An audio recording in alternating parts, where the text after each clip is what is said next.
Good morning छात्रों। आज हम 8वीं कविता पढ़ने वाले हैं।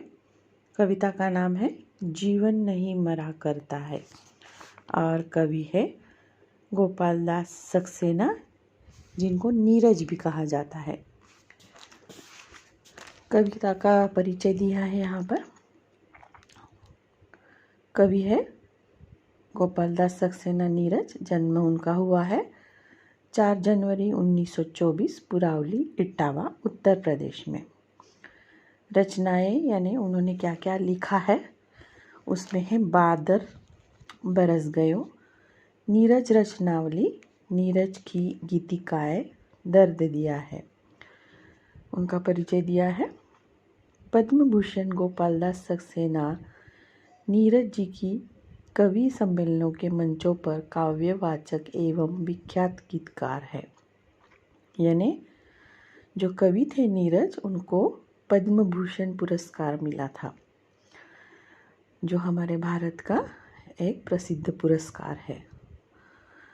प्रस्तुत कविता में कवि ने विविध उदाहरणों के माध्यम से जीवन की समस्याओं और इनकी शाश्वतता की ओर संकेत किया है। ठीक है, पढ़ते हैं कविता। जीवन नहीं मरा करता है। छिप छिप अश्रु बहाने वालों, मोती व्यर्थ लुटाने वालों, कुछ सपनों के मर जाने से जीवन नहीं मरा करता है। तो कवि कहते हैं, यदि हमारा कोई सपना पूरा न हो पाए, समय से पहले ही टूट जाए, तो हमें निराश नहीं होना चाहिए। छिप कर अश्रु नहीं बहाना चाहिए।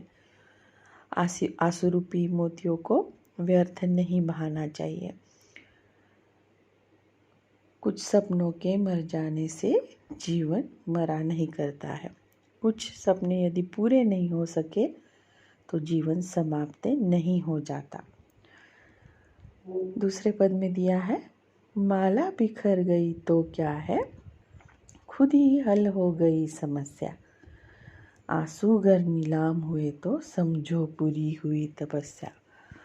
माला यदि टूटकर बिखर जाती है तो चिंता नहीं करनी चाहिए।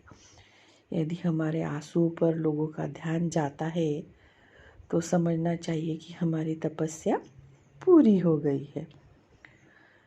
रूठे दिवस मनाने वालों, फटी कमीज सिलाने वालों, कुछ दीपों के बुझ जाने से आंगन नहीं मरा करता है। अभी परिस्थितियों से हार कर, रूठ कर बैठ जाना समस्या का हल नहीं होता है। यदि हमारी कमीज फट जाती है तो हमें उसे सिल लेना पड़ता है, हम उसे फेंक नहीं देते। वैसे ही हमें ध्यान रखना चाहिए कि आंगन में जलते दीपों में से अगर कुछ बुझ जाए तो भी बाकी दीप आंगन में अपना प्रकाश फैलाते रहते हैं। खोता कुछ भी नहीं यहाँ पर, केवल जिल्द बदलती पोथी। जिल्द यानी जो पुस्तकों के ऊपर का आवरण होता है उसे जिल्द कहते हैं। जैसे रात उतार चांदनी, पहने सुबह की धोती। इस पद में दिया है कि इस दुनिया में कुछ भी समाप्त नहीं होता, केवल उसका रूप बदलता है। रात के बाद दिन का आना, ऐसा लगना है मानो रात ने चांदनी रूपी वस्त्र उतारकर धूप रूपी वस्त्र पहन लिए हो। वस्त्र बदल कर आने वालों, चाल बदल कर जाने वालों, चंद खिलौने के खोने से बचपन मरा नहीं करता है। हमें यहाँ समझना चाहिए कि बचपन में खेलते समय कुछ खिलौने टूट जाते हैं, कुछ खो जाते हैं, परंतु बच्चों के आनंद पर कोई असर नहीं होता। वो उस खिलौनों को लेकर रोते नहीं बैठते कि हाय मेरा खिलौना टूट गया है या ख़राब हो गया है। होता है कभी कभी, पर हमेशा ऐसा नहीं होता।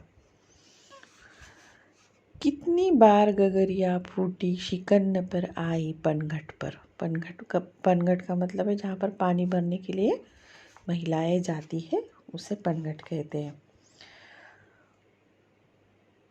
कितनी बार किश्तियाँ डूबी, चहल पहल वो ही है तट पर। पनघट पर पानी भरने वालों का हमेशा आना जाना लगा रहता है। जाने कितनी गगरियाँ वहाँ आए दिन टूटती रहती है एक दूसरे से टकराकर।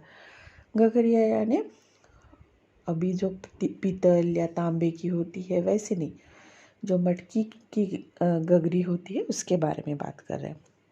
परंतु पनघट उनका कभी शोक नहीं मनाता। वहाँ की चहल पहल पर कोई फर्क नहीं पड़ता।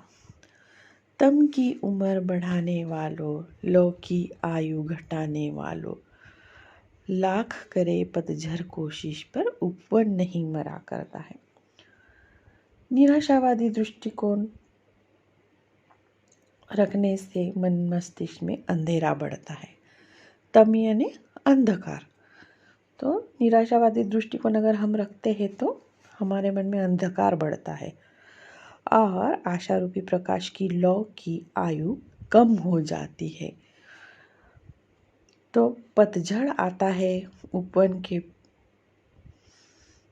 पुष्प पत्ते सब झड़ जाते हैं, परंतु वसंत के आते ही सभी वृक्ष नए कोमल पत्तों से लद जाते हैं। पतझड़ की लाख कोशिशों के बाद भी उपवन हरा भरा रहता है।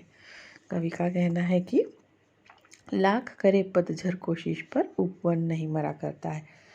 पतझड़ में पत्ते झड़ जाते हैं, पर उसके बाद वसंत के आने पर वापस पेड़ जो है, वृक्ष जो है, नए पत्तों से, फलों से, फूलों से लद जाते हैं। इससे उपवन मरता नहीं है पतझड़ के आने से, ऐसा कवि का कहना है। लूट लिया माली ने उपवन, लूटी न लेकिन गंध फूल की, तूफानों तक ने छेड़ा पर खिड़की बंद न हुई धूल की। माली प्रतिदिन उपवन के सभी फूलों को तोड़ लेता है, लेकिन वह वहाँ फैली सुगंध नहीं लूट सकता। अगर हम बागीचा में जाए तो वहाँ पर बहुत सारे फूलों के पौधे होते हैं, फूल होते हैं। अगर हम कुछ फूल तोड़ भी ले तो वो हम फूलों की सुगंध मिटा नहीं सकते, ऐसा कवि कहते हैं। तूफान आते रहते हैं, परंतु सुगंध के स्रोत का वे कुछ नहीं बिगाड़ सकते। नफरत गले लगाने वालों, सब पर धूल उड़ाने वालों, कुछ मुखड़ों की नाराजी से दर्पण नहीं मरा करता है। कुछ लोग सदा नफरत का भाव मन में लिए रहते, सदा मन में नफरत रखते, पर ऐसे लोगों के लिए कवि कहते हैं, ऐसे लोगों का काम होता है हर समय दूसरों की निंदा करना, लेकिन ये लोग भूल जाते हैं कि दर्पण का काम होता है केवल सच्चाई दिखाना।